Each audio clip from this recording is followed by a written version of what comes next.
¿Qué tal? Muy buenos días. Bienvenidos a este capítulo número 22 de Café con Derecho. El día de hoy estaré al frente de este episodio con ustedes, platicando, digamos que en una segunda ocasión, a raíz de una saga que aperturamos en un programa anterior, ¿se acuerdan? En aquel episodio que fue a donde habíamos establecido cuestiones sobre la inspección versus revisión. De ahí fue que nos quedamos muy picados y con ganas de desglosar más estos temas y estas diferencias sobre los actos de investigación.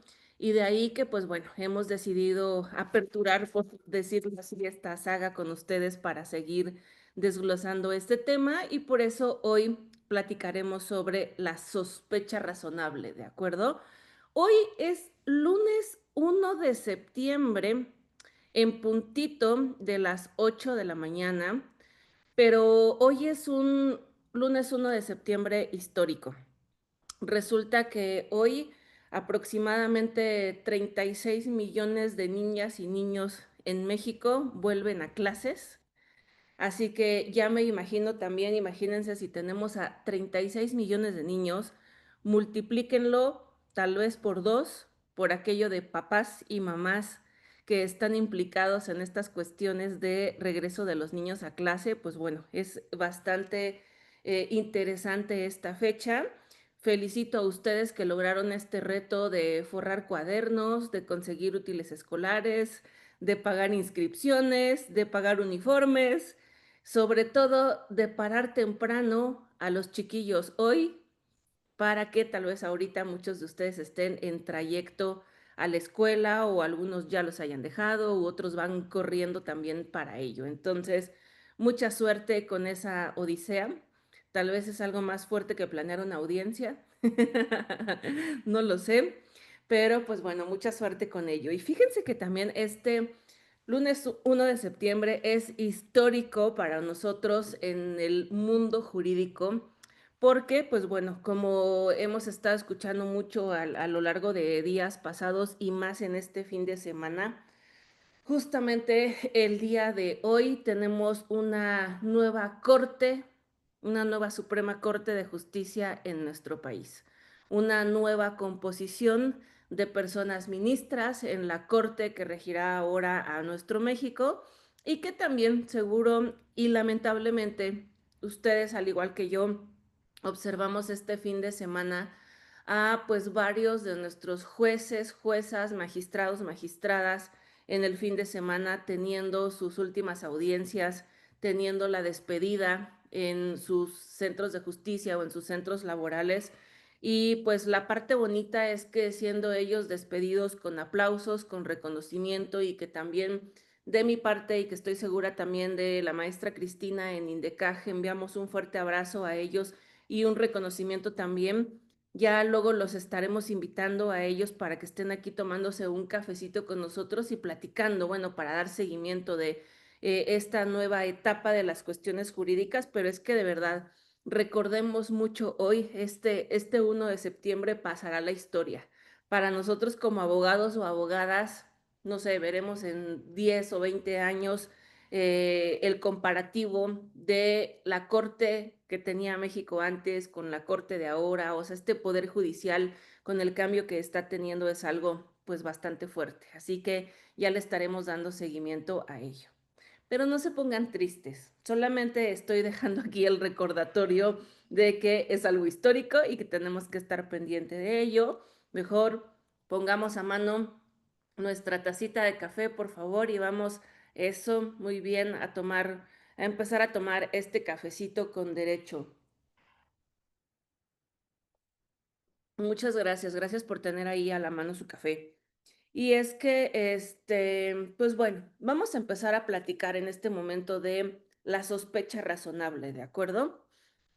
Recuerden que para efectos de México, ya ahí les decía que a mí me parece erróneamente, nunca he entendido por qué como personas mexicanas tenemos luego la necesidad de cambiarle el nombre a las cosas y algo que ya está establecido así e incluso desde hace muchos años antes en otros países, en México decimos, sí, lo vamos a implementar, pero le vamos a cambiar el nombre. Porque esa dinámica no la sé, siempre la he cuestionado, pero bueno, lo que en México se conoce como niveles de contacto, ¿de acuerdo?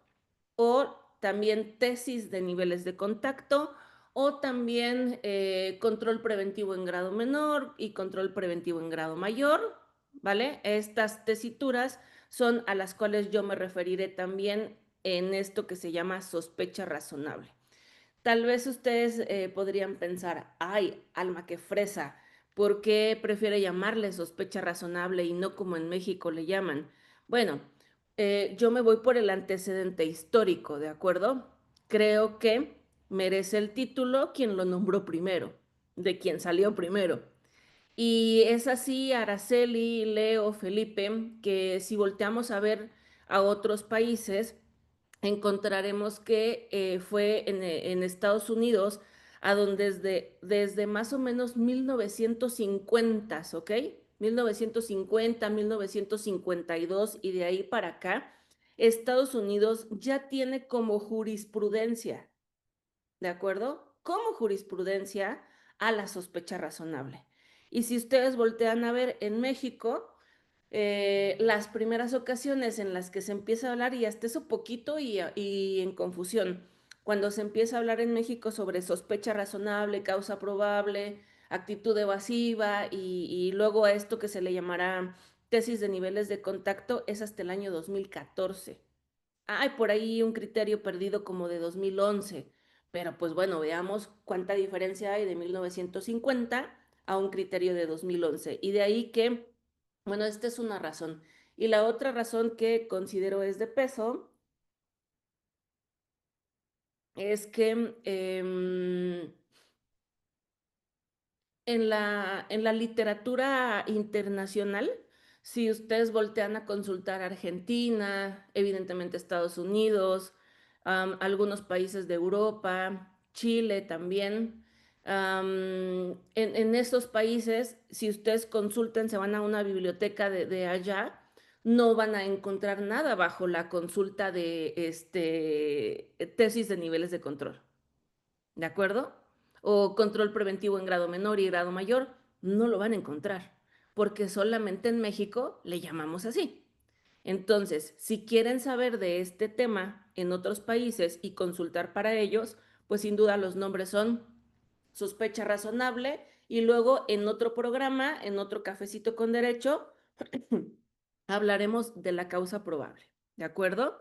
Entonces, haciendo estas aclaraciones. Muchísimas gracias también estar a todos ustedes presentes y además tomando este cafecito. Saludo en Facebook a mi querido Enrique Baeza, amigo, espero que estés muy bien de salud. A ver cuándo te tenemos de nueva cuenta aquí en Indecaj. Saludos a Ángel Orozco, Carlos Reyes, saludos a Carlos. Él dice que ya está con con cafecito de olla con canela. Ándale pues, Carlitos, disfruta ese café y saludos hasta la nublada Toluca. A mí también hoy me ven con este suéterzón porque amaneció frísimo en San Cristóbal de las Casas, así que por eso estamos aquí de almita peluche con cafecito en mano. Ok, entonces, cuando son estos episodios en donde estoy sola con ustedes, necesitaré que me den chance de hacer tantita pausa para ir tomando el café, ¿de acuerdo? Porque sí, esta es la primer taza y necesito todavía un poco de arrancador para que las ideas vayan saliendo sobre de esto. Quiero contarles, algunos de ustedes saben que este tema del cual, estos temas, digamos, o sea, el gran bloque temático que es actos de investigación y que es, por ejemplo, espero que ustedes hayan tenido la oportunidad de haber leído el artículo que les mandé a nuestro súper exclusivo grupo de WhatsApp, ¿ok? Aquel artículo que se llama Lineamientos básicos para realizar una adecuada inspección, ¿se acuerdan? Uno que trae una portada en rojo porque ese artículo que tuve la fortuna de que fuera publicado por el INACIPE, es el parteaguas, ¿de acuerdo? O sea, es el preámbulo. Primero necesitamos leer ese artículo que es paso uno para luego ir bajando de profundidad y poder ir entendiendo más sobre de este tema, porque recuerden que lo primero que necesitamos es entender que el nombre adecuado es inspección de persona o inspección de vehículo, más no revisión, ¿vale?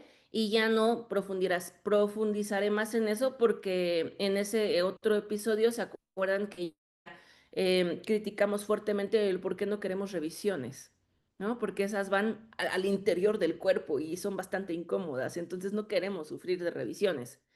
Y que es entendido también esta cuestión de inspección, como por ejemplo en Estados Unidos o en otros lugares lo refieren como al cacheo, ¿vale? Entonces, el punto es voltear a ver también, ahorita, la verdad es que justo para este 1 de septiembre del año 2025 no traigo tan actualizada la cifra, pero sí por ejemplo, hasta el 2023, les cuento algo. Tras realizar una consulta del sistema de justicia en nuestro país y analizar cuántos casos ocurren para que lleguemos a una primera audiencia de control de detención, porque hemos de recordar, querido Aníbal, Gildardo, que puede ser que una persona sea notificada para que venga una audiencia inicial y empecemos a partir de una formulación de imputación y que entonces esta persona venga libremente con su abogado a un lado, yo contrato a Ana Luisa, vas a ser mi defensora y entonces vamos a la audiencia inicial, ¿ok? Para partir de formulación de imputación, pero aclaro que esta persona vendría libremente caminando por su propia cuenta, que la neta son los menos casos que tenemos en nuestro país. Lamentablemente nos encanta la nota roja y entonces, ojo, a manera de crítica, digo que volteen a ver ustedes los comunicados que hacen las fiscalías o que hacen las policías y yo les mando una crítica en este momento porque pareciera ser que les encanta resucitar la figura de la orden de aprehensión. ¿Se han dado cuenta de eso? Les encanta estar ejecutando órdenes de aprehensión. Y si nosotros volteamos a ver y a releer la exposición de motivos de esta reforma para que entrara ahora, querido Aníbal y Leo, este sistema de justicia penal, justamente desde aquellos años nos decía, tenemos que cambiar este estilo que ocurría mucho en el sistema anterior y decir que ahora, oye, Joana, tú puedes acompañar a tus clientes y venir por su propia cuenta, a invitación, a citación, y no otra vez este estilo inquisitivo de estar con la ejecutadera loca de órdenes de aprehensión. ¿De acuerdo? Esa es una primera cosa que tenemos que voltear a ver y, ojo, criticar de nuestras instituciones, porque están volviendo a esa mala práctica. Ahora, en la otra forma de llegar a una audiencia inicial es con una detención en flagrancia. ¿Estamos de acuerdo? Si esa persona fue detenida bajo algún supuesto de flagrancia, entonces, antes de la imputación, celebraremos otro acto procesal que se llama, una audiencia que se llama control de legalidad de la detención. ¿De acuerdo? En ese control de legalidad de la detención, seguro ustedes saben, ya con todos estos años de estudio que llevamos en este sistema y que estamos metidos en estas cosas, en la audiencia de control de detención, Ministerio Público tiene que decirle al juez o a la persona juzgadora más bien, tiene que exponer a la persona juzgadora cuál es la hipótesis de flagrancia. por la cual se detuvo a esta persona. Y con esa hipótesis de flagrancia, yo dividiré en dos grandes rubros. Yo sé que si ustedes me dicen, oye Alma, es que si en otra ocasión nos aventamos un café con derecho para analizar los tipos de flagrancia, por supuesto que nos da, como dice mi querido Gildardo, para la olla de café. No me iré a eso en este episodio, solamente a grandes rasgos recordemos que, tal y como señala la teoría y como señala el artículo 146 del Código Nacional de Procedimientos Penales, básicamente tenemos flagrancia pura. ¿Se acuerdan? Que la flagrancia pura, mi querido Ángel Orozco, es a que se traduce a esta típica frase que tenemos de lo agarraron con las manos en la masa. ¿Ok? Esa es la flagrancia pura. Y por otro lado, tenemos la flagrancia por señalamiento. Que en esa flagrancia por señalamiento, mi querida Araceli, recordemos, es cuando una persona ciudadana acaba de sufrir la comisión de algún delito, de inmediato avisa a las autoridades, a la policía, y entonces dice, oiga, me acaba de robar la bolsa. Un sujeto que venía en una motoneta y con un casco naranja y con tales características, me robó y se fue por allá. Y entonces la policía emprende una búsqueda y persecución, en teoría, a una persona bajo las características de a quien se ha hecho, de cómo se ha hecho el señalamiento y en esa dirección. Quería llegar a este punto, señoras y señores, para aclarar esto de tenemos flagrancia pura y flagrancia por señalamiento, ¿de acuerdo? Entonces, hice una consulta estadística para, o sea, para tener más información sobre de estas cuestiones. Y fíjense que me sorprendía mucho, les aclaro, no es de 2025 esta consulta, era hasta 2022, 2023, pero escuchen esto que se van a ir para atrás. Aproximadamente el 51% de los casos en nuestro país inician aparentemente por una detención en flagrancia. ¿Ok? El 51% de los casos. ¿Qué es lo que les quiero decir, querida Joana, Ana Luisa? Que no son las otras formas de conducción que señala nuestro Código Nacional de Procedimientos Penales que se pueden hacer, sino que son a manera de detención como llevan a las personas, digamos como las presentan, ¿no? Al inicio de un proceso. ¿Eso qué significa? Que son la mayoría de casos los que tienen que ir a audiencia de control de detención. ¿Vamos juntos? ¿Vamos juntas? Creo que sí, ¿verdad? Voy despacito. Si en algo no soy clara, ya saben que me pueden parar y preguntar y lo que sea. Entonces, ahora les decía, ahí va el número preocupante. De este 51%, ¿qué porcentaje creen ustedes? ¿En qué porcentaje creen ustedes que las personas juzgadoras decretan de legal o de ilegal una detención? Porque estamos de acuerdo, solamente ese resultado podría existir. Juez dice, decreto de legal la detención. Si decreta de legal la detención, continuamos a imputación.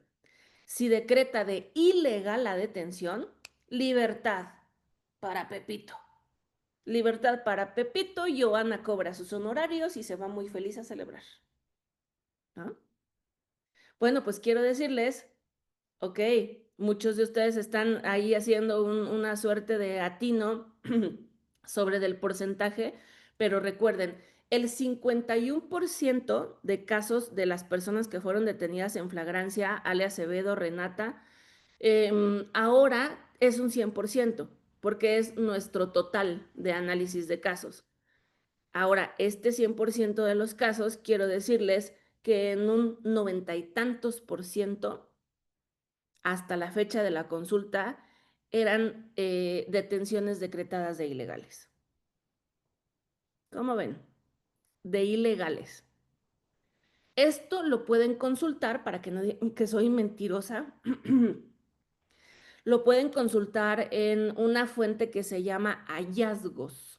¿vale? Les recomiendo mucho consultar hallazgos. ¿Qué pasa con esta fuente? Anteriormente teníamos cifras que otorgaba el Secretariado Ejecutivo del Sistema Nacional de Seguridad de nuestro país, pero ahí les va. El Secretariado Ejecutivo, los datos que nos arroja solamente parten de las fiscalías, es decir, ellos se basan de carpetas de investigación existentes. En cambio, Anaid, saludos Shell en Facebook, saludos José Luis, les pregunto, ¿ustedes han escuchado algo que se llama ENVIPE? ¿Les suena? ENVIPE.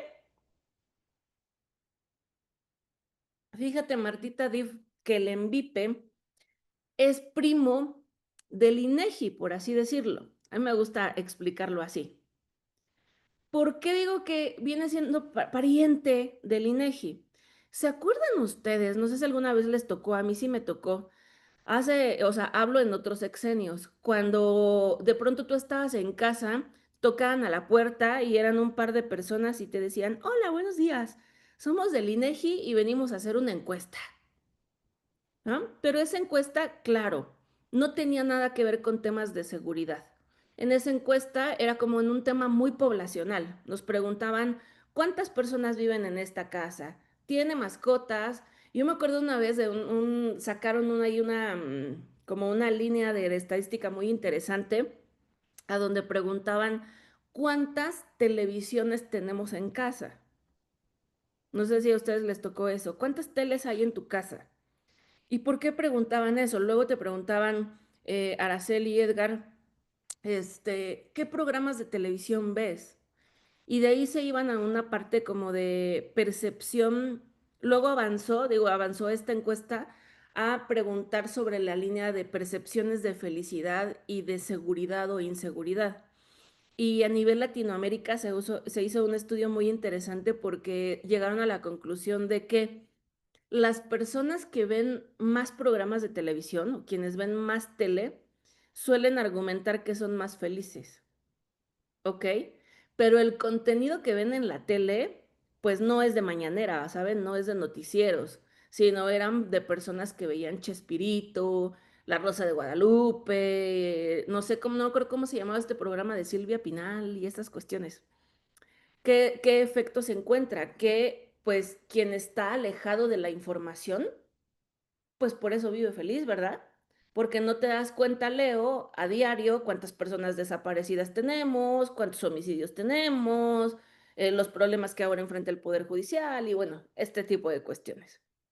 Dejo ahí este rubro para decirles que tendríamos que ser cuidadosos de la fuente que consultamos, porque justo eso, vamos a encontrar distintas, gracias ahí en el chat por por las precisiones que me dan sobre de los programas.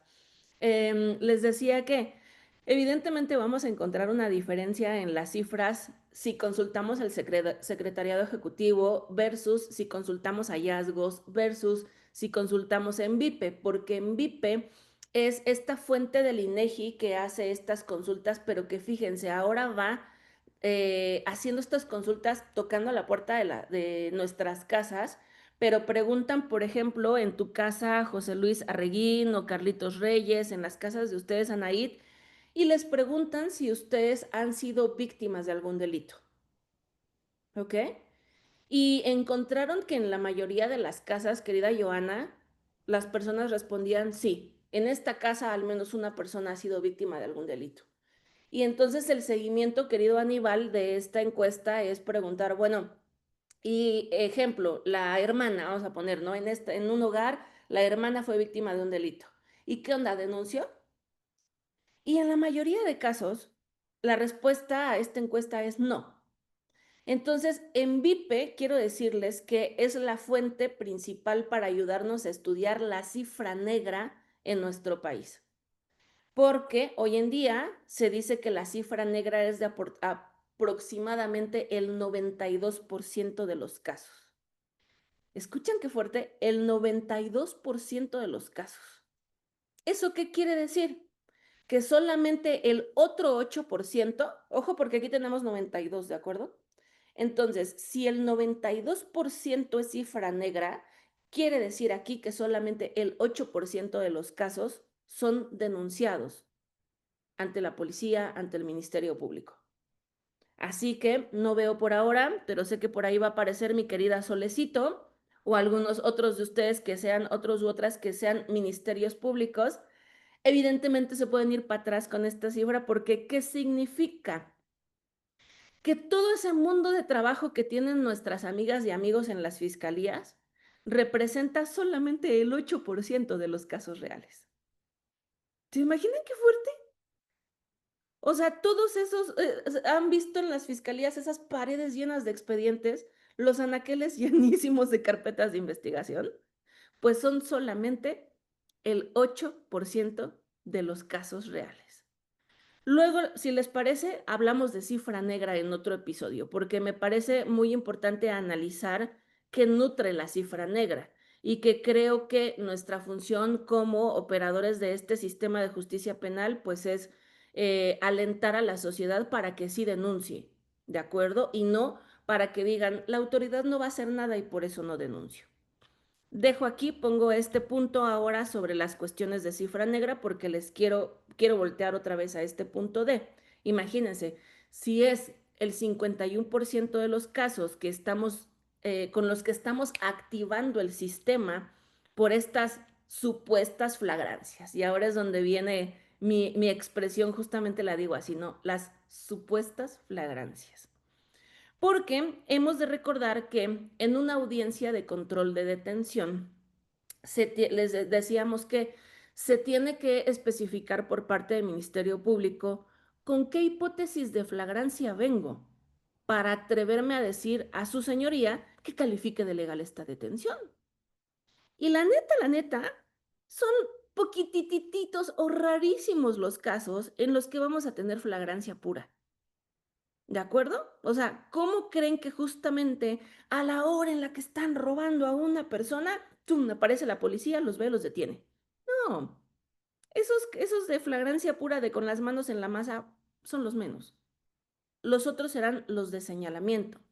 Entonces, entran ahí estas cuestiones. Fíjense que este rollo de dilucidar, esta línea tan delgadita de diferenciar si estás entre la flagrancia pura o la de señalamiento, es lo que justamente nos obliga a hablar de sospecha razonable y de causa probable. En ese sentido, quisiera, para quienes deseen anotar, por favor, vamos a platicar de una primera jurisprudencia en el sistema norteamericano, que es la jurisprudencia conocida como Terry versus Ohio, del año 1968. ¿Ok? Terry versus Ohio. Les cuento el caso de Terry contra Ohio y ahorita me voy a abrir el chat porque veo que ahí ya han escrito varias cositas y ahorita voy porque si no me voy a distraer un poquito. Entonces, ¿qué pasa con Terry versus Ohio? Pues bueno, este caso, recuerden también que en Estados Unidos la jurisprudencia se nombra así, que es básicamente el promovente, que en este caso es Terry, ¿ok? Va contra el estado de Ohio. Y luego nos dan el año de cuando la Corte Suprema en Estados Unidos resuelve estas jurisprudencias. Así que es Terry versus Ohio de 1968. ¿Qué pasa en este caso? Pues bueno, surge, si gustan anotar también, porque esto a nivel probatorio es muy interesante, de esta jurisprudencia surge el criterio, podrían entrecomillar, a la expresión stop, como stop de detener, ¿ok? Stop, guión and, de y, stop and, guión frisk, con K al final, Frisk, frisk. Con esta, digamos, con este eslogan o con esta identificación se refiere esta jurisprudencia en Estados Unidos a un caso a donde se regula aquellos momentos en los que la policía puede detener a una persona tras realizar un cacheo, que insisto es así como expresan en Estados Unidos, un cacheo superficial, para nosotros una inspección de persona, porque en este caso un policía de Cleveland observó a John Terry, que está además acompañado con otros dos hombres, afuera de una vinatería. Mire, piensen, en Cleveland, en la noche, afuera de una vinatería. ¿Cierto no piensan ustedes también, por ejemplo, en nuestras colonias o en nuestras ciudades, sabemos cuáles son las colonias tranquilas, cuáles son las colonias peligrosas, ¿vale? Entonces, en una zona, pues un poquito, digamos, un poquito caliente, estaba esta vinatería y el dueño de este negocio había observado a Terry, que Terry ya tenía su famita en la colonia de que era medio bandidillo, ¿ok? Y que además estaba acompañado de otras personas afuera de la vinatería.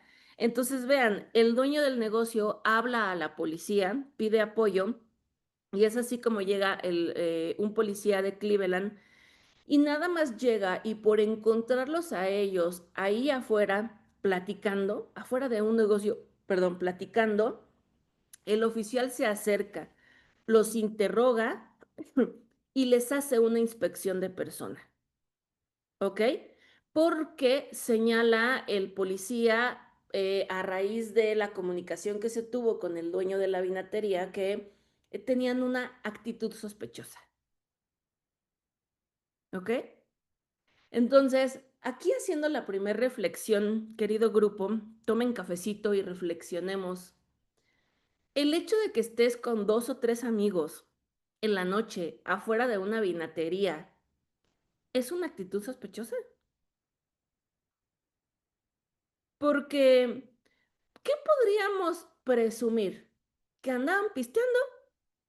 Sí, tal vez sí. O sea, si están afuera de una vinatería, pues no creo que estén comiendo galletas, ¿no?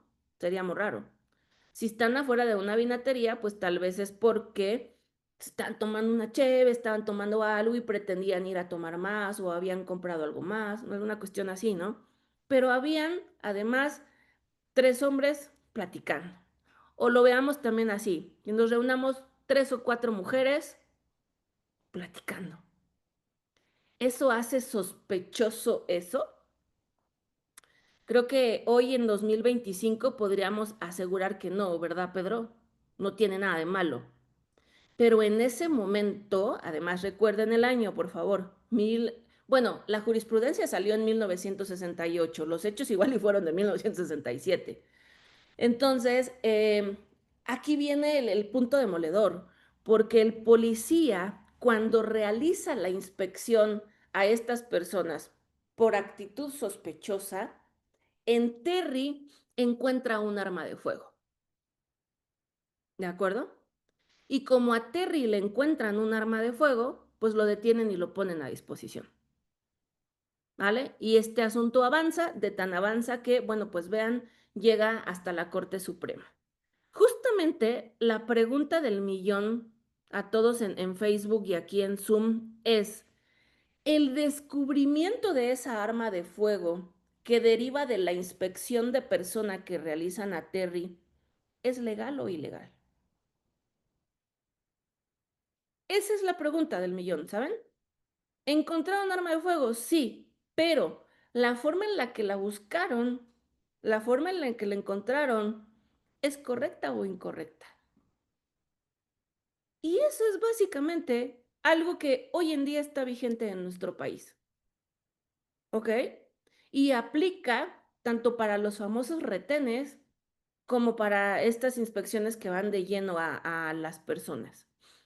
Entonces, ¿qué es lo que se establece? Y vean, estas cuestiones esta jurisprudencia de Terry contra Ohio parte, o sea, genera una partitura buenísima para muchas otras criterios, o sea, es un buen precedente, porque lo que nos está diciendo es que esa actitud sospechosa no fue justificada en el caso de Terry y sus amigos.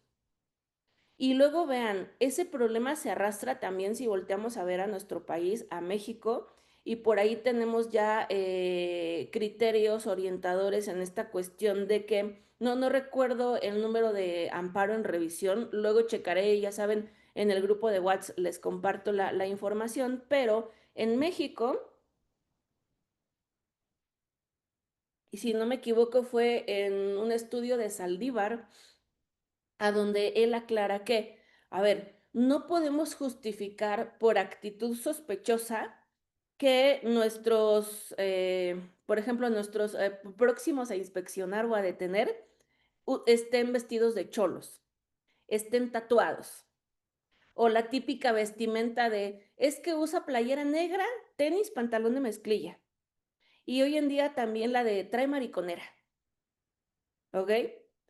Eso no puede nutrir a esta famosa actitud sospechosa porque está posando en factores de discriminación. ¿Estamos de acuerdo? Entonces, esa es la primera pista o el primer punto que ustedes pueden anotar también. Si notan que el factor generador para la policía, o sea, el factor que la policía dijo, es que vi esto o es que tuve esto y entonces inspeccioné, pero si esto posa en discriminación, desde ahí se va a caer el asunto y va a estar mal. Porque no puedo decir porque se ve cholo, porque está tatuado, porque estas cuestiones, insisto, discriminatorias y entonces por eso voy y le inspecciono. ¿Ok? Entonces, vean, esta es una primer jurisprudencia que les quiero dejar como un primer antecedente. A ver, déjenme, leo el chat. Si alguien quiere abrir micrófono, lo puede hacer para que hagamos esto más dinámico. Y en lo que alguien manifieste alguna pregunta, yo tomo cafecito también. Entonces, ok, veo en chat que colocan saludos y algunos ejemplos de gráficos de detenciones. Saludos, Víctor, a Durango. Em, y me están apoyando con los nombres de los programas y con fundamentos. Mm, Dice Rafael Martínez, ¿cuál es el alcance que tiene la policía preventiva? Ojo, Rafa, y a todos.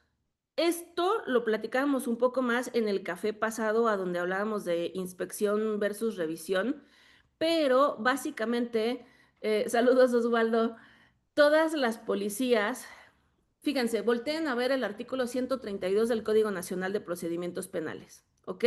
Ese es el fundamento, querido, porque todas las policías tienen la facultad de hacer una inspección. ¿Vale? Porque una inspección es un acto de investigación que no requiere control judicial. Ujú. Sin embargo, aquí viene el meollo del asunto.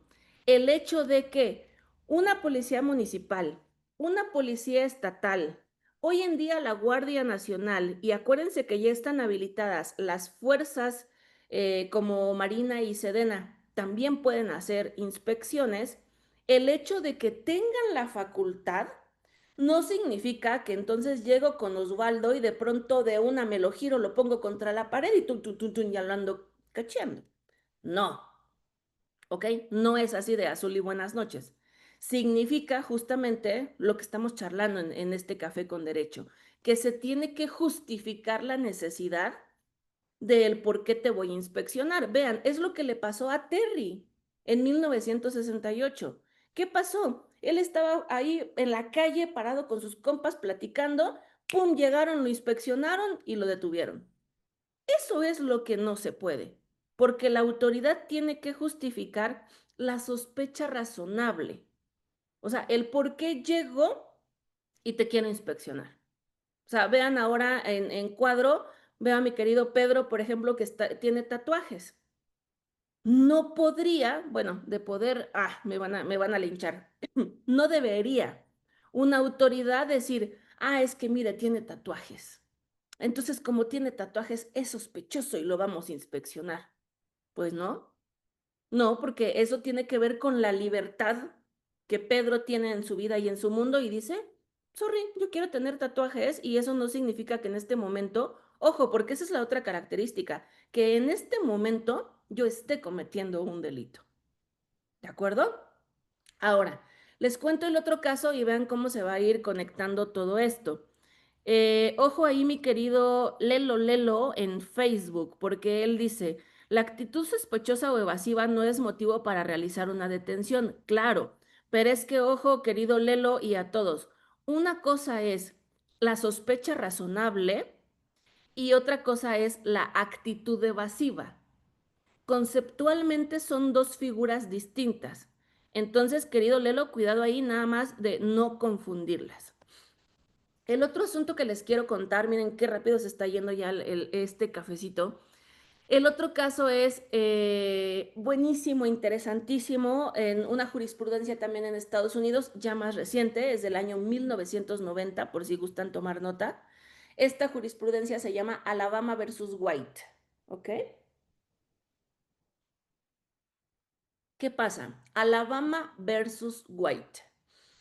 Este asunto está buenísimo porque ya, digamos, epistémicamente, probatoriamente, se pone bien interesante y vamos a profundidad a analizar otras cuestiones. Fíjense que en este caso la protagonista se llama, ya escucharon que se llama White, Alabama versus White, quiere decir que en este caso es una mujer, la señora Vanessa Rose White. Vanessa Rose White estaba siendo investigada por nexos con el narcotráfico en Estados Unidos. Y pues de lo que se dice en nuestro argot, así ya saben, en expresión del diario, la andaban campaneando. Significa que pues, un policía ahí la andaba siguiendo y la andaba espiando a ver y decía, con ella vamos a llegar al capo de primer nivel y vamos a saber más cosas de este cártel, hagan de cuenta. Entonces, fíjense que pasa algo muy interesante. Un día, o sea, el policía privado que está siguiendo a la señora White escucha información de que la señora White iba a mover un cargamento de droga y lo iba a mover en su propio vehículo. Ajá. ¿Y qué creen, mi querido Marín, don Eugenio? ¿Qué creen que hizo el investigador? Porque él pues se moría, se relamía los bigotes por detener a la señora White. Entonces, pues fue con su fiscal y le dijo, oiga, tengo esta información, vamos a detenerla. Y el fiscal le dijo, sí, oficial, estaría buenísimo detenerla, pero no podemos nada más así un día llegar y abrirle la cajuela del carro y detenerla y tener la droga y eso, sino que necesitamos una orden o necesitamos escalar legalmente a estas cuestiones, mi querido Felipe. Entonces, ahí les va y que ahí estoy segura que muchos de ustedes van a decir, si así sigue pasando en México. El policía elabora una carta anónima, ¿ok? Con la información que él tenía. Elabora un anónimo donde dice, la señora White va a estar en tal lado, en tal lugar y va a mover un cargamento de droga, taca, taca. Y uy, mágicamente va y deposita el anónimo en carta, piensen en hace muchos años, en carta lo deposita en el buzón de la policía. Entonces, pues, abren esa carta en la policía y lo ven, imagínate Felipe, y dicen, oh, ¿no? Así como las fiscalías ahora. Oh, Dios, un anónimo. Oh, tiene información valiosa de este movimiento de droga. Ay, van a hacer esto. Pidamos un cateo. Pidamos una orden de aprehensión. Pidamos este acto de investigación. Y entonces obtienen una orden, ¿ok? Obtienen una orden de aprehensión y pues con este candileo que me traían de la señora White, logran detenerla y cuando llegan a la señora White encuentran en su vehículo un maletín dentro de la cajuela del carro y en ese maletín, en efecto, llevaba cocaína, un cargamento considerable de cocaína. ¿Ok? Y tal vez ahí, mi querido Leo Carrizales, Rosita, ya te vi, maneja con cuidado, por favor. Ustedes dirían, oye, Alma, ¿y qué tiene de raro ese caso que estás planteando? Porque así son todos los que tenemos hoy en día, o muchos de los que tenemos hoy en día, ¿no? Bueno, Lo que tiene de relevante, y aquí les quiero compartir que en esto viene la parte teórica que a mí me encanta. Argentina y, por ejemplo, Zaffaroni han escrito sobre este tipo de cuestiones y, digamos, sobre estos estándares de actuación que se deben de exigir a las policías. Y fíjense, para que, si ustedes quieren irse a la parte teórica, Zaffaroni le llama discrecionalidad de vida, ¿ok? Discrecionalidad de vida, que tiene que ver justamente con el tema de sospecha razonable también. ¿Se acuerdan que les había dicho que derivado de esta jurisprudencia también deriva el stop and frisk? Y la otra expresión que les quiero compartir, y ahora explicaré por qué, es al test de la doble verificación. ¿Ok? Test de la doble verificación. ¿A qué me refiero con esto? Zaffaroni lo dice, y en esta tesis de Alabama versus White se establece las exigencias que en materia, en este estándar, digamos, de sospecha razonable, tienen que aplicarse cuando además tenemos denuncias anónimas. ¿Ok? Ese es el rubro en el que nos estamos moviendo ahora. ¿Por qué? Porque la Corte Suprema en Estados Unidos con este caso dice, oye, entiendo que las personas, que los ciudadanos denuncian anónimamente por temor. ¿Ok? Sí te entiendo, Fiscalía, que puedes iniciar algunos casos por denuncias anónimas. Pero aquí viene el requisito, mi querida Ana Luisa, Carlitos, Lelo, a todos en Facebook también. Lo interesante es que dice el criterio, oye, no porque, o sea, no porque me digas, es una denuncia anónima y entonces, pum, pateas puerta, cateas casa. No, no, no, espérame tantito. Eso significa, ¿se acuerdan que les dije en esta doble corroboración? Significa, querido Pedro, que tienes que corroborar la información que tienes. O sea, surge una denuncia anónima y tiene que haber corroboración de la información. Tiene que haber investigación. Tiene que haber, oigan, carpeta de investigación. ¿Ok? Pa' pronto. ¿Por qué les digo esto? Ahorita voy a mencionar un asunto mediatísimo en nuestro país y el por qué digo con sarcasmo, ¿no? Esto de, oye, tiene que haber carpeta de investigación, tienen que haber otros actos de investigación. Vean, Adrián, tienes una denuncia anónima, Ministerio Público tiene que investigar sobre esta denuncia anónima para más adelante, mi querido Ernesto, ver si pides una orden de cateo, ver si pides una orden de aprehensión o ver a qué más te vas a ir. Pero no es como que, ay, Azul, buenas noches, me llegó una denuncia anónima, pido orden de aprehensión. No funciona así porque se dan cuenta que no hay estándar, es como un saltototote, ¡pum! O sea, se dispara muy fuerte, notan cómo entra forzada la información y em, esto es lo que nos dice, que si quieren en otro, ya yo creo que en el café siguiente también seguiremos profundizando sobre de esto. A mí me gusta mucho cómo Zaffaroni lo explica, porque justamente él señala, vean, por aquí tengo una cita que les quiero compartir. Vean, les comparto brevemente esta cita. Zaffaroni, realizando un análisis de legitimidad y discrecionalidad en la aplicación de las sospechas, señala que no pueden confundirse los casos de error en cuanto al deber con deberes de obrar frente a indicios.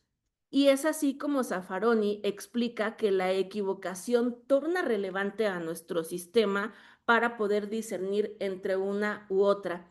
Y ahí, ojo, en Argentina, fíjense que explican, porque seguramente ustedes van a decir, bueno, ya va a acabar el café con derecho y Alma no ha explicado qué rayos es la sospecha razonable.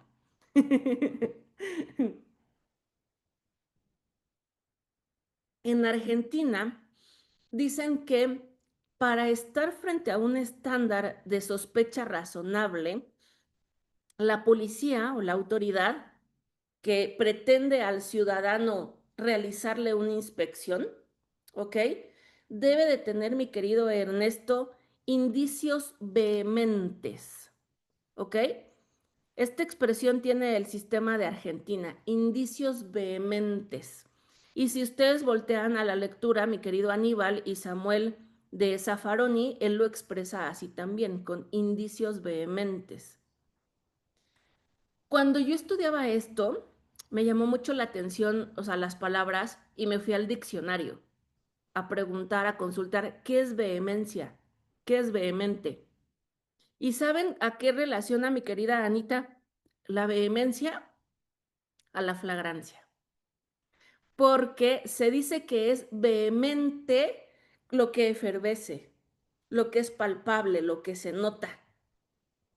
¿Y a poco no eso tiene que ver, mi querida Joana y Aníbal, con lo que conocemos también con flagrancia? Se dice que esta expresión de flagrancia tiene que ver con, ¿se acuerdan lo que nos enseñan en la licenciatura de que tiene que ver con el rollo de la fogata? Porque la fogata tiene fuego, tiene olor, se nota, o sea, está viviendo. Entonces, el problema, como ustedes pueden observar, en el caso de la señora White, en el caso de Terry, es que no habían indicios vehementes para que la policía dijera, voy a cachar, voy a inspeccionar. No hay indicios vehementes. Ujú. Y que justamente como señalábamos, mi querida Rosy, Adrián, Laura, los indicios vehementes no pueden posar en factores de discriminación, ¿vale?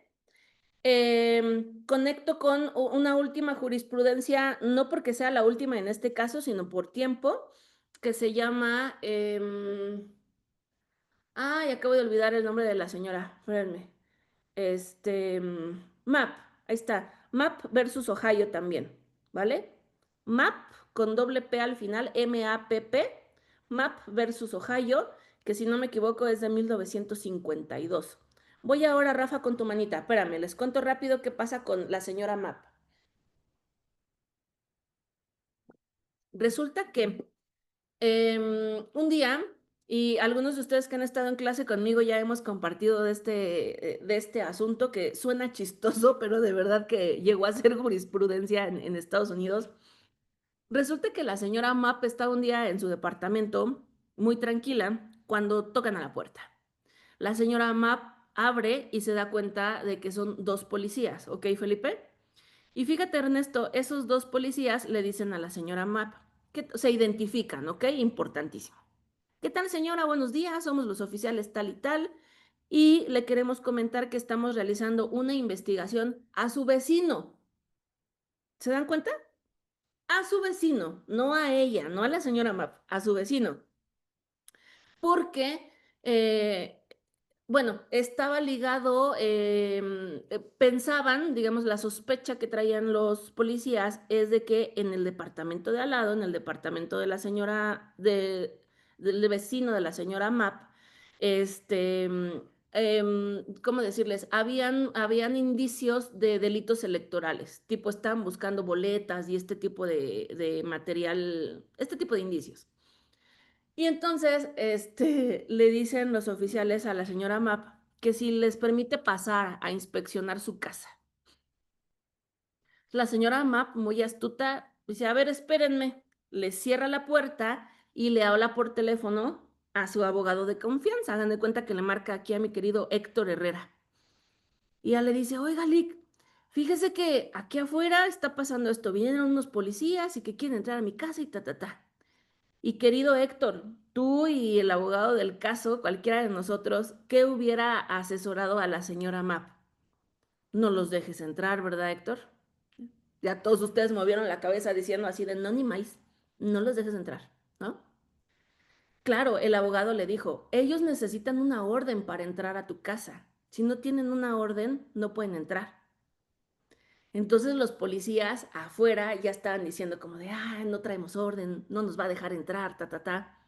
Fíjense en esto, se pone buenísimo.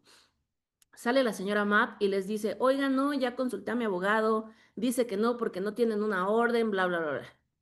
Entonces uno de los policías se saca, ahora sí que debajo de la manga, unos papeles, ¿ok? Pero unos papeles X y le dice a la señora Mapp, ¿cómo no? Aquí está la orden. Entonces tenemos que entrar. Se empieza a prender el ánimo y la señora Mapp les dice, a ver, déjame ver la orden. Si me dejas ver la orden, te dejo pasar. Y que sí, que no, no sé qué. Y vean, la señora Mapp le arrebata al policía, sí le arrebata de la mano la supuesta orden, que en realidad es una hoja X. Pero la señora Mapp, muy lista, yo creo que de ahí tenía ascendencia mexicana, porque decidió guardar los documentos entre sus chichis. ¿Vale? Entonces arrebata las hojas y pum, se las mete aquí. Porque pues dijo, de aquí no me las va a quitar el oficial, ¿verdad? Pues mentira, porque sí se las quitó el oficial. En ese momento se hace un caos porque los policías se meten a la casa, Martita, le quitan, hay un tema también ahí de un delito sexual porque a ella le hacen tocamientos entre las boobies para recuperar la orden. Bueno, un desmadre el caso de la señora Mapp. Y la cosa es que entran a su casa y evidentemente no encuentran nada ilícito, ¿ok? Pues porque la señora Mapp no tenía nada que ver. Si su vecino está cometiendo un delito, ella no. Ujú. Entonces imagínense todo este asunto por nada, para nada, pero lo bonito es que llega a ser jurisprudencia. Porque ahí va de nuevo, si ustedes analizan, yo quisiera dejarles para que hagan mucha reflexión y lo platicamos al siguiente cafecito con derecho. Las reflexiones tienen que ver mucho con actos de molestia, no tan cómo se tiene que justificar de parte de la autoridad que Marta, te quiero inspeccionar, que Héctor, quiero entrar a tu casa, que Livni, quiero que detengas tu vehículo, te bajes y me abras la cajuela.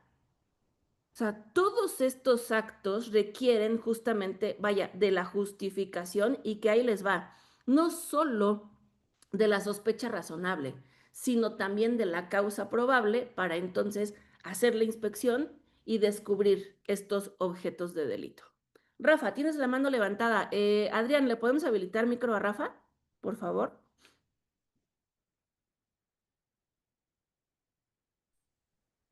Buenos días. Hola, Rafa, buenos días, adelante. Ah, muchas gracias. Disculpen nomás la intervención. Ahora sí que me gustaría hacer un comentario en defensa de la policía. Y bueno, yo pertenezco a la policía, pero siempre, bueno, quisiera recordar dos cosas, ¿no? La policía en Ciudad de México existen dos tipos, lo que es la policía preventiva y la policía de investigación. El caso que usted comentaba, pues precisamente quiero pensar que deriva de una policía de investigación que pues bueno, obviamente va dentro de una resolución, va a hacer actos de molestia y de investigación hacia algo que ya es concreto, ¿no? La policía preventiva, pues en este caso, como lo que es la policía preventiva, la policía bancaria y auxiliar, sus labores precisamente son de prevención, ¿no? De prevención al delito. Y bueno, simplemente en mi comentario digo, espero no causar mayor problema o debate. Eh, A nosotros nos cuesta un poquito apegarnos a la norma de, la no, de algo que no nos cause sospecha en razón de que, por ejemplo, cuando estamos comisionados en algún lugar donde es muy frecuente el delito de robo, por ejemplo, en las tiendas, lo que es el robo hormiga, todo este rollo donde nosotros estamos comisionados, por una cuestión meramente de trabajo, pues sí tenemos que dudar y de sospechar de quien menos concuerda a lo mejor en el lugar en donde está, ¿no? Si a lo mejor estamos en una tienda de alta gama y vemos ciertas personas, obviamente no vamos a llegar a cachearlos, no vamos a llegar a hacer una revisión, pues simplemente porque esta persona entró así, pero tenemos que tener cierta previsión en cuestión de que debemos de cuidar, obviamente, la comisión en la que nosotros estamos parados y también preservar la vida, porque en muchas ocasiones en cuestiones de, bueno, como el policía lleva armado, pues se ha dado las situaciones, ¿no? De que pues, al mismo policía lo han desarmado, le han arrebatado la vida precisamente por eso, ¿no? Entonces, Eh, por eso es lo que le comentaba yo hace rato, le hacía la pregunta, ¿no? El alcance de la policía preventiva. Muchas veces, al nosotros pertenecer a un sector especial en una zona de alta incidencia delictiva, pues tenemos que tener un paso adelante, ¿no? Tenemos que tener un paso adelante en cuestión de que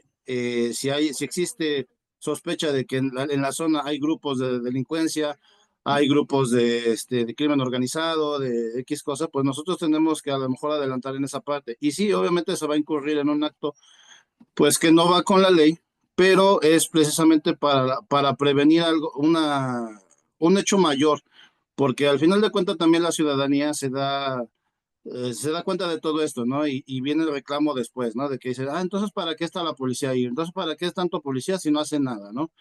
Y pues bueno, no es tanto por eso, ¿no? Sino que realmente pues hay cosas que nos llegan a limitar, pero pues digo, informalmente nosotros estamos adelantados en esa cuestión, ¿no? De evitar a lo mejor que en ciertos lugares, en ciertas cosas y poniendo a lo mejor especial vigilancia a ciertas personas en este caso, ¿no? Que no concuerdan a lo mejor con características que deberían de estar en cierto lugar, pues es como nosotros prevenimos los delitos y pues bueno, damos pie a que no se cometan otras cosas, ¿no? Porque ya hay un antecedente, precisamente ya hay una investigación anterior de que en cierta zona hay incidencia delictiva, hay sospecha de que hay grupos que ejercen cierto tipo de delitos.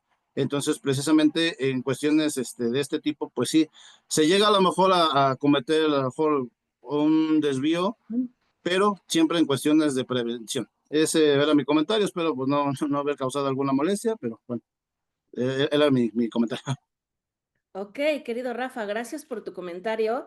Hay muchas cuestiones que quisiera poder responder a profundidad, pero no puedo porque estamos a las 9 de la mañana con 2 minutos, pero que para atender a tus inquietudes preguntaría, número uno, no sé si tú estás en nuestro grupo de WhatsApp que se llama Café con Derecho. Y si no, te invitaría a que te incorpores, querido Rafa, porque ahí hemos compartido un artículo que tú en función policial creo que estás obligado a leer y dominar, que tiene que ver con estas cuestiones de justificación de las inspecciones y del cual ya tuvimos un episodio, perdón, anteriormente. No me detendré ahora, querido Rafa, porque no me da ya el tiempo a hablar de, por ejemplo, quiénes están facultados para hacer determinados actos de investigación. Ya en ese otro episodio, que si gustas luego consúltate la grabación, querido Rafa, siempre en el Facebook de INDECAG quedan nuestras grabaciones. Hablábamos, fíjate, en otro programa de incluso si, por ejemplo, elementos de seguridad privada pueden hacer inspecciones, de si militares pueden hacer inspecciones y de este tipo de inquietud que tú planteas, ¿vale? Ahí ya están las respuestas, no puedo detenerme ahora a eso. Lo que sí te quiero decir, mi querido Rafa, y qué bueno que lo cuestionas, vale la pena aclarar para todos. Yo hace algunos años fui policía, yo trabajé en Policía Federal. Y si tengo este tema de análisis, querido Rafa, Livni y a todos, es porque a mí me encantaría dignificar la función policial de nuestro país. Yo no estoy aquí para decirles a ustedes, todas las inspecciones son ilegales, todos los retenes son ilegales y eso no. Por el contrario, Rafa, a mí me encanta trabajar con perfiles como el tuyo, ¿ok? Para decirles, vamos a aprender a justificar jurídicamente y probatoriamente el por qué pusiste un retén y el por qué inspeccionaste y el por qué detuviste. Porque les decía al inicio del café, a mí no me encanta, a mí me choca ese porcentaje tan amplio que les contaba de controles de detención ilegal. O sea, a mí no me gusta que se caigan, como se dice en el argot, ¿no, Rafa? Que se caigan las detenciones. A mí no me gusta. Y por eso tenemos este tipo de charlas que es para dotarles a ustedes de herramientas del cómo sí lo vamos a hacer bien.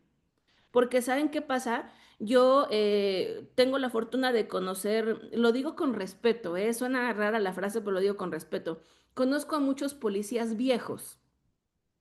Con policías viejos me refiero a respetar la cana, a respetar que traen 30 años de experiencia, saben, 35 años en la carrera. A donde yo les escucho a ellos, por ejemplo, recuerdo perfectamente una vez estábamos en un retén en una carretera y un jefe me dijo, hija, ese camión trae clavo. Y yo volteé a ver el camión y lo veía normal, ¿no? Entonces yo veía muy admirada a este jefe en la policía y le decía, jefe, ¿y cómo sabe? Y él me decía, colmillo. Y yo ahora, o sea, vean, en un parte informativo, Rafa, todos en un IPH, pues no puede la policía, ¿verdad? Poner, y derivado del colmillo policial que tengo en estos 35 años de experiencia, aduje que traía clavo el camión. No puedes decir eso, Rafa, ¿no? Entonces, como no puedes decir eso, el punto es, insisto, jurídicamente y probatoriamente, ¿cómo lo traduces? Y que sí hay formas de traducir. Y claro, a eso va la sospecha razonable, querido Rafa. Y sí, tienes razón. Los retenes se supone que tienen una función preventiva. Estoy de acuerdo contigo. Pero el hecho de que tengan una función o una meta preventiva no significa, Rafa, que de inmediato a todos nos pueden bajar del carro y a todos nos van a checar el carro y a todos nos van a inspeccionar, per se, porque tú dices, estoy en acciones preventivas. No, mi rey. No, el preventivo es el tipo de policía que tú tienes, pero el utilizar un eslogan de porque son acciones preventivas no justifica, sino que genera un eco, un vacío, justamente porque no se está justificando fácticamente, ¿ok? Fácticamente, probatoriamente, el tener una sospecha razonable o una causa probable, ¿vale? Pero Rafa, este tipo de comentarios que haces son más que bienvenidos. A mí sí me gusta debatir, a mí sí me gusta escuchar los planteamientos porque no es dogma esto, ¿de acuerdo? No es dogma. Entonces, por ahora son 9:07 de la mañana. Quisiera dejar aquí estas cuestiones de sospecha razonable que aclaro. Obviamente ustedes van a decir, bueno, voy como empezando en el tema. Falta mucho, sí falta mucho, porque hemos aperturado esta saga de estudio y en otro episodio hablaremos ahora, fíjense, se tiene que conectar estas jurisprudencias que les compartí ahora de sospecha razonable, las conectaremos luego con otras de causa probable, ¿ok, Livni, Martita? Con otras de causa probable, y ya que hayamos conectado, primero, estas cuestiones de actos de investigación que señalamos en el episodio anterior, luego sospecha razonable, luego causa probable, después entraremos a ver en México, hacer esta crítica, ¿se acuerdan de tesis de niveles de contacto? ¿Vale? Marcus, en Facebook, ahora te pegamos la liga para que te incorpores al grupo de WhatsApp, con mucho gusto. Y gracias ahí, Ame, por compartirnos esa experiencia que tuvo, dice en un retén, cuando se trasladaba. Quiero contarles algo también, ya saben que siempre pues promocionamos nuestras actividades en Indecaj y ahora pues no lo tomen a presunción, pero tengo que compartirles la invitación de este curso que aquí está. Este curso, este bloque de razonamiento probatorio se estará llevando a cabo en el marco de un seminario de actualización jurídica, ¿de acuerdo? Este seminario de actualización jurídica tiene, por ejemplo, un módulo que será impartido por el doctor Gerardo Campos Malagón, otro módulo que será impartido por la doctora Carla Prat, que los de ellos son de temas de técnicas de litigación, y terminará el seminario con un módulo de amparo con el doctor Seferín, ¿de acuerdo? Esos son los módulos posteriores y ahora empezará mi turno próximamente, a partir del sábado 13 de septiembre. A mí me corresponde platicar con ustedes, o bueno, con quien desee inscribirse más bien, con quien desee inscribirse a este seminario. Yo atenderé el módulo de razonamiento probatorio, a donde a grandes rasgos, como grandes tópicos, hablaremos del análisis de hechos y pruebas, del ofrecimiento de las pruebas, admisión probatoria, valoración y esto que es de estándares de prueba, porque estos temas de los que estamos hablando, la sospecha razonable, la causa probable, el estándar probatorio que rige para la vinculación a proceso, la duda razonable, que es el estándar que aplica para el momento de la emisión de la sentencia, bueno, todas estas cuestiones que tienen que ver con prueba es de lo que estaremos platicando en estas sesiones sabatinas, ¿ok? 13 de septiembre, 20 de septiembre, 27 de septiembre y 4 de octubre de 9 a 1. Así que si ustedes desean inscribirse, bienvenidos, por favor escríbanos a los números de INDECAG porque en esos módulos es a donde platicaremos a más profundidad también de todas estas cuestiones probatorias que ya saben que a mí me encantan, ¿vale? Entonces, ¿hay algún micro abierto? ¿Alguien quiere decir algo? ¿No? Fue Hola, una...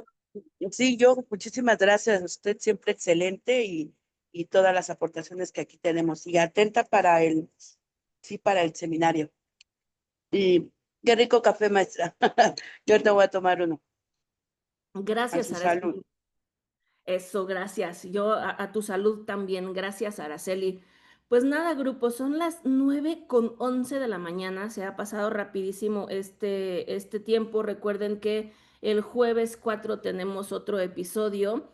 Y pues yo estoy muy contenta con ustedes. Fíjate, Adrián, que me llevé una grata sorpresa en este episodio porque yo me los imaginaba, o sea, yo pensé que hoy tendríamos pocas personas conectadas. Ya les contaba por ser ese lunes 1 de septiembre con la locura del arranque escolar. Aparte, no sé si ustedes lo sufrieron, pero había visto en las noticias que existirían paros, bloqueos y estas cuestiones del sector de transportistas. Entonces, mucha gente como estresada, ¿no? Para llevar a los chiquillos a la escuela en este día. Sin embargo, aquí están todas y todos conectados y con el cafecito a un lado, de verdad. Les agradezco de corazón, que estén aquí, que estén puntuales además, porque les voy a decir otra cosa que hemos generado en este grupo y que me encanta, la puntualidad. Se dan cuenta que 8 en punto de la mañana está arrancando el primer sorbo de café y los primeros shots extras de aprendizaje jurídico y esto es algo que pues solamente es posible con el apoyo de ustedes. Así que... sé que quedan muchas inquietudes sobre el tema de sospecha razonable, pero les cuento algo. Fue mi tesis en el máster en España. ¿Por qué se los presumo? Porque me llevó 2 años investigar el tema y escribirlo.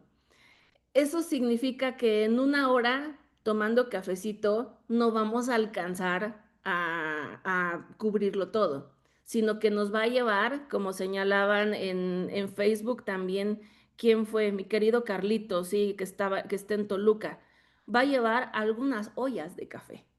¿Vale? Así que si ustedes me lo permiten, estos episodios de Café con Derecho dedicados a este tema son un regalo para ustedes. Ustedes pongan el café en casa, yo les pongo la platiquita y aquí juntos vamos debatiendo sobre de ello. Y mi querido Adrián, ya no lo veo con la cámara prendida, pero si sigues aquí, Adrián, tráete a más policías al grupo. ¿Ok? Vénganse militares, vengan marinos, vengan policías, vengan fiscales a platicar del tema para que esto se ponga más bueno, ¿les parece? Así que, pues bueno, gracias por este episodio de Café con Derecho, estoy muy contenta. E inicia septiembre, inician los últimos meses de este año 2025. Pronto estaremos comiendo pozole, del pozole pan de muerto y de ahí nos vemos para Navidad.